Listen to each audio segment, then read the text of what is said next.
अस्सलाम वालेकुम दोस्तों, क्या हाल है। मैंने ये फाइनमैन मैसेंजर लेक्चर्स देखे थे जो कि बहुत ही अमेजिंग मुझे लगे थे। फाइनमैन, रिचर्ड फाइनमैन इसका पूरा नाम है। ये एक फिज़िसिस्ट है और था। इसको नोबेल प्राइज़ भी मिला हुआ है फ़िज़िक्स में। इसने कॉर्नेल यूनिवर्सिटी में 7 लेक्चर्स के ऊपर एक ये लेक्चर सीरीज़ थी, उसका नाम था मैसेंजर लेक्चर्स, ये दिए थे। और इसमें बेसिकली इसने नेचर यानी कुदरत के बारे में कुछ बताया है, यानी फ़िज़िक्स के लॉज के बारे में कुछ बताया था इसने।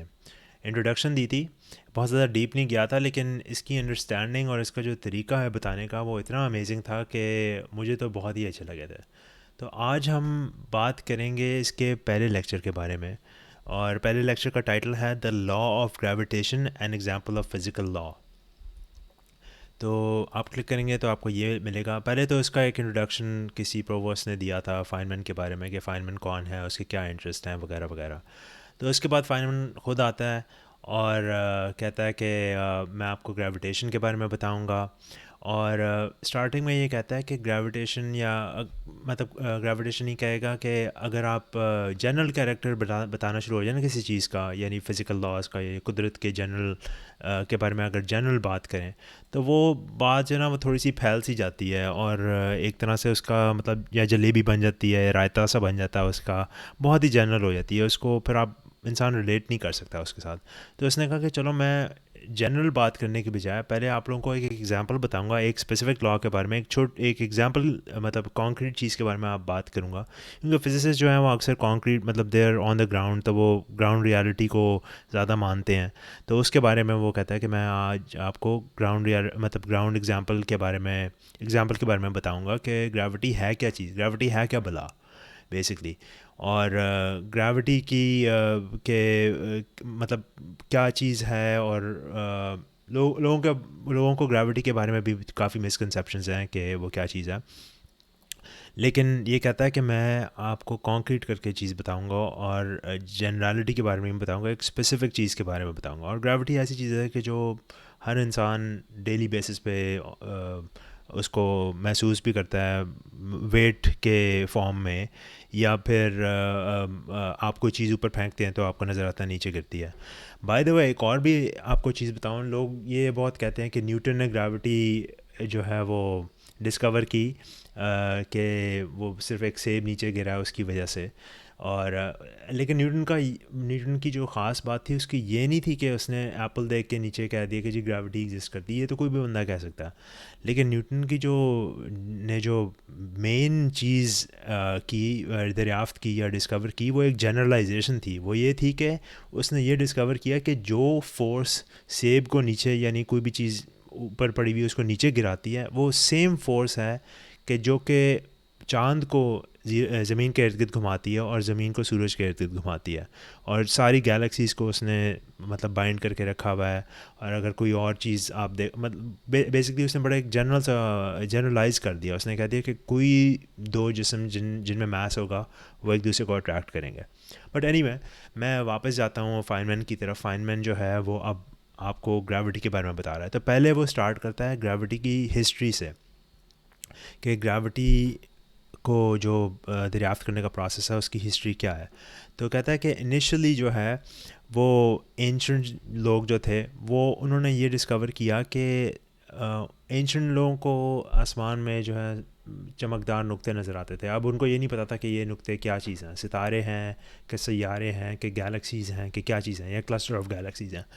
लेकिन चलो हम उन नुक्तों के बारे में बात करते हैं जो बड़े रेगुलरली मूव करते हैं।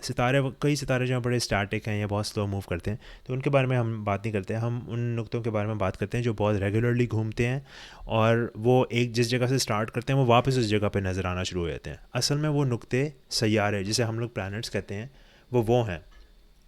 तो एंशंट्स ने मतलब पुराने ज़माने के लोगों ने, यूनान से भी पहले के ज़माने में, उन्होंने ये ऑब्ज़र्व किए कि जो प्लैनेट्स हैं ये चमकदार नुक्तों के फॉर्म में ये आसमान में एक ख़ास पैटर्न से घूम रहे हैं। और उन्होंने कंक्लूड कर लिया कि ये वाली जो चीज़ें, ये नुक्ते अलॉन्ग विद द अर्थ यानी ज़मीन के साथ, ज़मीन भी, ये सारी चीज़ें सन के इर्द गिर्द घूम रही हैं। तो ये आइडिया जो था कि सारे प्लैनेट्स इंक्लूडिंग द अर्थ सन के इर्द गिर्द घूम रहे हैं, ये आइडिया जो है वो ये डिस्कवरी ये बाद में लोगों को भूल गई, और यूनान और उसके जो बाद में जो टॉलेमी का मॉडल था वो ये था कि ज़मीन के इर्द गिर्द सारी चीज़ें घूम रही हैं। तो सारे planets instead of moving around the मतलब सन के इर्द गिर्द घूमने के बजाय वो ज़मीन के इर्द गिर्द घूम रहे हैं। तो अब अगला सवाल ये उठता है, ये अभी भी हिस्ट्री के बारे में बता रहा है, तो मतलब 16th सेंचुरी टाइप के अराउंड लोगों ने ये अब डिबेट करना शुरू कर दी ये कि ये मॉडल ठीक है कि ये सारे सैयारे जो हैं ज़मीन के इर्द गिर्द घूम रहे हैं, या फिर ये मॉडल ठीक है कि ये सारे सैयारे यानी सारे प्लैनेट्स सन के इर्द गिर्द घूम रहे हैं। और अगर वो घूम रहे हैं तो वो किस किस्म का कर्व है, उसका कर्व का सेंटर क्या है, उसकी कितनी वेलोसिटी मतलब कितनी स्पीड है, वो किस अंदाज से घूम रहे हैं एंड सो ऑन। तो एक ये बड़ी डिबेट थी कि प्लैनेट जो हैं वो अर्थ के इर्द गिर्द घूम रहे हैं या फिर सन के इर्द गिर्द घूम रहे हैं। तो लोगों ने बड़ी बड़ी इल्मी दलीलें दोनों तरफ से पेश की, लेकिन सेटल नहीं हो रही थी डिबेट। तो उनमें से डिबेट्स जब चल रही थी उनमें से एक बंदा था, इसका नाम था ये टाइको ब्राही। तो टाइको ब्राही ने एक बड़ा सिंपल सा आइडिया पेश किया। उसने कहा कि यार हमें फिगर आउट नहीं हो रहा, हमें समझ नहीं आ रही कि ये प्लैनेट्स जो हैं वो सूरज के इर्द गिर्द घूम रहे हैं या ज़मीन के इर्द गिर्द घूम रहे हैं। तो हम ये क्यों ना करें, हम प्लैनेट्स को बड़ी केयरफुली ऑब्ज़र्व करें और उनकी पोजीशंस जो हैं हम रिकॉर्ड करें किसी जगह पे, और उसको शाया करें, उसको पब्लिश करें, और उसकी बेसिस पे यानी उन ऑब्जर्वेशंस की बेसिस पे हम फिगर आउट करें कि ये हाइपोथेसिस ठीक है या वो हाइपोथेसिस, यानी ये आइडिया ठीक है या वो आइडिया ठीक है। तो ये जो नुक्ता है या ये फ़िलासफ़ी है, ये साइंस का एक बहुत ही अहम नुक्ता है। वो ये कि हम ऑब्ज़र्वेशन पहले करते हैं और बाद में हम कंक्लूजन करते हैं। यानी कि हम अच्छी तरह डेटा कलेक्ट कर लेंगे, हम देखेंगे ऊपर आसमान में कौन सा सैयारा जो कौन सा प्लैनेट है, कौन सी पोजीशन पे कौन से दिन पे पाया जाता है एंड सो ऑन, और उसकी बेसिस पे हम फिगर आउट करेंगे कि ये सूरज के इर्द गिर्द घूम रहे हैं या ज़मीन के इर्द गिर्द घूम रहे हैं। And that is the key to science. मतलब फाइनमैन ख़ुद ये बोलता है कि this is the key to modern science and is the beginning of the true understanding of nature. कि the idea is to look at the thing, यानी आप चीज़ को देखो, रिकॉर्ड करो उसकी डिटेल सारी इन्फॉर्मेशन, और उसी इन्फॉर्मेशन के अंदर एक आपको कोई क्लू या सुराग मिल जाए कि असल में चीज़ किस तरह बिहेव कर रही है।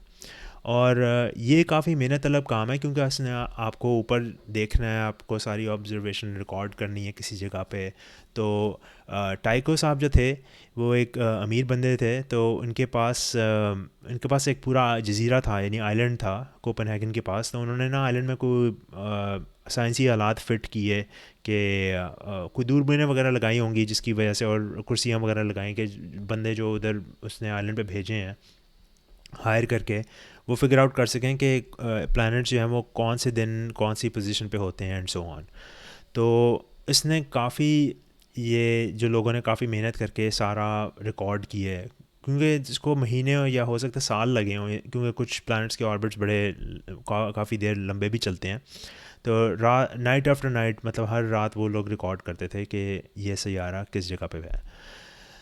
तो ये सारा जब डेटा कलेक्ट हुआ, तो ये उस ज़माने में केपलर एक और साइंटिस्ट था, तो केपलर के हाथे चढ़ गया यह डेटा। तो जब केपलर के हाथ में डेटा आया तो उसने फिर उस डेटा से कुछ चीज़ें अखज़ करना शुरू कर दी। उसने कहा कि हो सकता है ये आइडिया ठीक हो सकता है कि सारी चीज़ें ज़मीन के इर्द गिर्द घूम रही हो सकता है सर्कल के फॉर्म में चल रही हों, तो हो सकता है किसी और शेप की फॉर्म में हो। तो वो ट्रायल एंड एरर से उसने ना चीज़ें एलिमिनेट करना शुरू कर दी। उसने कहा कि हो सकता है कि ये सर्कल हो, लेकिन जब उसने डेटा देखा तो वो डेटा सर्कल के लिहाज से नहीं था, क्योंकि सर्कल होता है परफेक्टली स्मूथ होता है और हर तरफ से वो सिमेट्रिक नज़र आता है।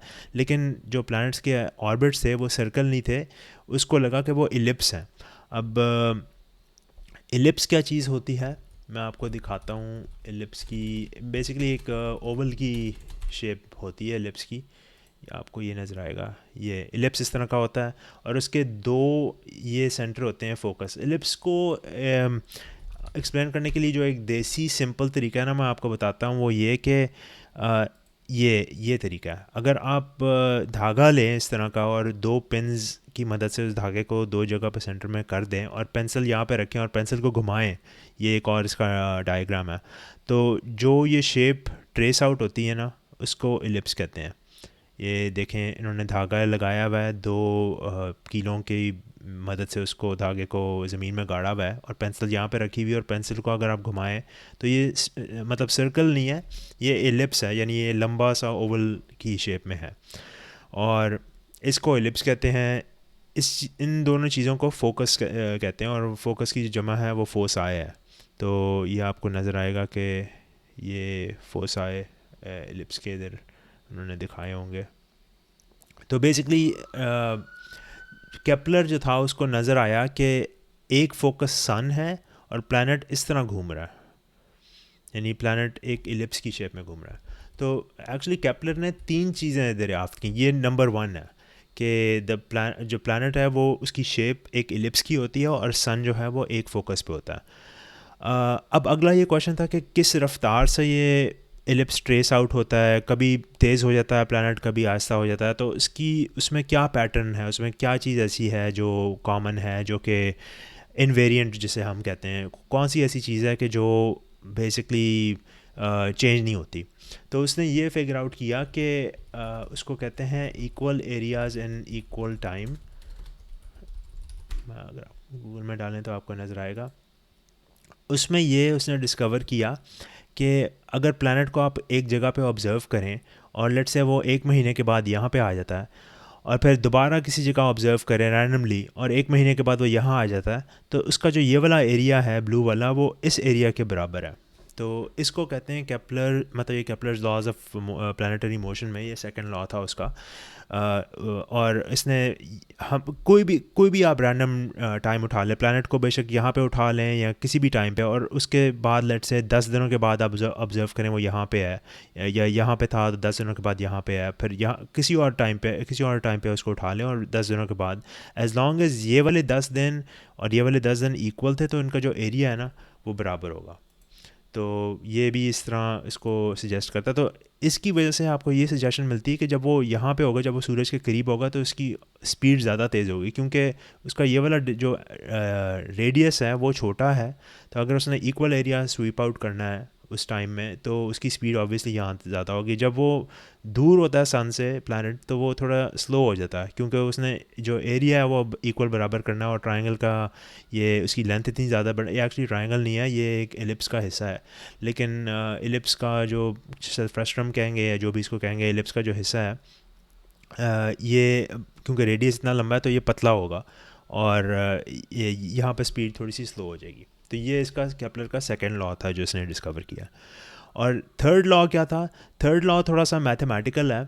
थर्ड लॉ ये है कि प्लैनेट, जो भी प्लैनेट है उसका जो टोटल टाइम है, टोटल टाइम ये होता है, मतलब टोटल रेवोल्यूशन टाइम के, अगर आप प्लैनेट यहाँ पे पाया गया है उसके बाद आप देखें 1 महीने के बाद इधर है, 1 महीने के बाद इधर है, इधर है, इधर है, इधर इधर, और थोड़ी देर के बाद ना वो पूरा चक्कर काट के वापस आ जाता है।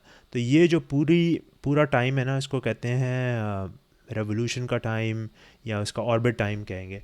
तो जो केपलर ने ये फिगर आउट किया कि इसका जो ऑर्बिट टाइम है ना, वो इस प्लैनेट के जो साइज़ ऑफ द ऑर्बिट है ना उससे रिलेटेड है। यानी कि जो ऑर्बिट का टाइम है वो टाइम का जो स्क्वायर है वो ऑर्बिट के क्यूब से रिलेटेड है। कि अगर कोई एक प्लैनेट होगा, लेट से उसकी ऑर्बिट का साइज़ 3 है, तो 3 का क्यूब होता है, मतलब 3 टाइम्स 3 टाइम्स 3 81 होता है मेरे ख्याल से, 27 सॉरी 27। तो अगर उसकी ऑर्बिट का साइज़ 3 है, तो इसका जो अगर 27 को अगर आप स्क्वायर रूट कर लें, स्क्वायर रूट ऑफ 27, तो उसका तकरीबन जो टाइम होगा वो 5.1 का होगा। तो उसने ये डिस्कवर किया कि time went as the square root of the cube of the size of the orbit, यानी ऑर्बिट के साइज़ को अगर आप क्यूब कर लें और उसका स्क्वायर रूट कर लें तो वो उसकी ऑर्बिट का टाइम होगा। और साइज़ कैसे पता लगा? साइज़ को ये पता लगा कि आसमान में जो प्लैनेट है उसकी, अगर आप दो तरफ देख लें, जब वो एक्सट्रीम पे था, मतलब अगर प्लैनेट यहाँ पे पाया गया है और यहाँ पे पाया गया है, उसका जो मैक्सिमम डिस्टेंस है वो होता है साइज़ ऑफ द ऑर्बिट। तो उसने ये 3 लॉज जो हैं, इसको उनको Kepler's laws of planetary motion कहते हैं। मैं आपको दिखाता हूँ वापस। और ये इसने समराइज़ करके दिखाया है। ये बाद में आपको किसी और वीडियो में ये बताऊंगा कि ये वाले लॉज जो हैं ये फिर न्यूटन ने देखे थे, फिर उसने अपना लॉ ऑफ ग्रेविटेशन बाद में ये फिगर आउट किया था। तो चलें, उस वक्त के लिए आपसे बाद में बात होती है। खुदा हाफिज़।